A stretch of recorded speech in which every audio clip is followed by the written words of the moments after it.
This old, somewhat worn rectangular box made of cardboard shows some scuffing and minor tears. The corners are reinforced with a darker, more rigid tape. The handwritten label are the words, "The Noon Visit, a size," and 456 pieces. This could be an interesting jigsaw.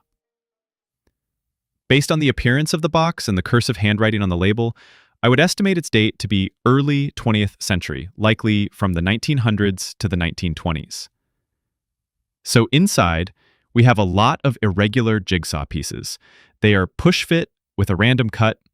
The most striking feature is the highly irregular and non-interlocking nature of the piece edges. Unlike modern puzzles, where pieces have standardized knobs and holes, the interlocking tabs, these pieces have wavy, organic, and unique contours. This style of cutting is often referred to as push-fit or dissected puzzles, where pieces simply fit snugly against each other rather than locking together. Each piece is unique in its outline, a hallmark of hand cutting. The overall color palette is somewhat muted, dominated by greens, browns, and blues, suggesting a traditional landscape genre painting. The colors have faded, and the edges are well worn, a puzzle that has been very well used. The contours of the jigsaw pieces are cut along lines between colors in the picture. This is known as CLC, contour line cut. There is also a handwritten number 104 on the back of every piece. After an initial sort of the pieces and selecting those with text on them, we get a few bits of information about the image to work on.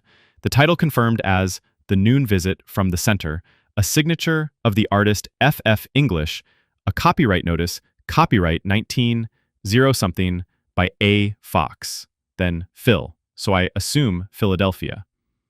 Fortunately, the search led to a photograph of the print that I could use in the assembly of the jigsaw. In the foreground, we have two Shire horses pulling a plow, the farmer with his guiding hand, and I assume his wife and child are the visitors referred to in the title. The jigsaw doesn't have corners. They are cut off at 45 degrees. It took a while to find that out.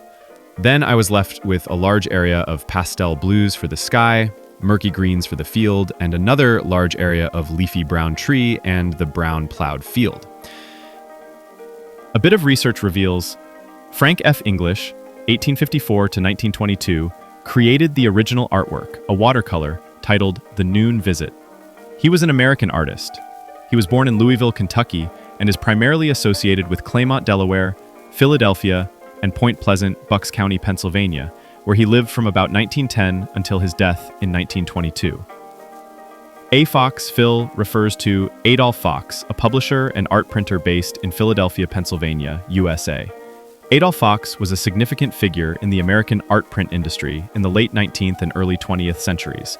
He specialized in reproducing artworks by popular artists of the time, including many American landscape and genre painters like Frank F. English.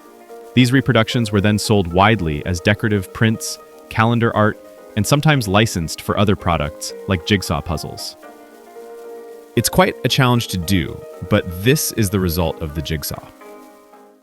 Take a look at this antique. More than just a jigsaw, it's a tangible piece of history, hinting at leisure time over a century ago. This isn't your average modern puzzle. It's a testament to an earlier era of craftsmanship and entertainment. Jigsaw puzzles, especially the high-quality hand-cut wooden ones, were quite expensive in the early 1900s. A 500-piece puzzle could cost around $5, about a cent per piece, which was a significant sum, sometimes as much as 10% of an average monthly income.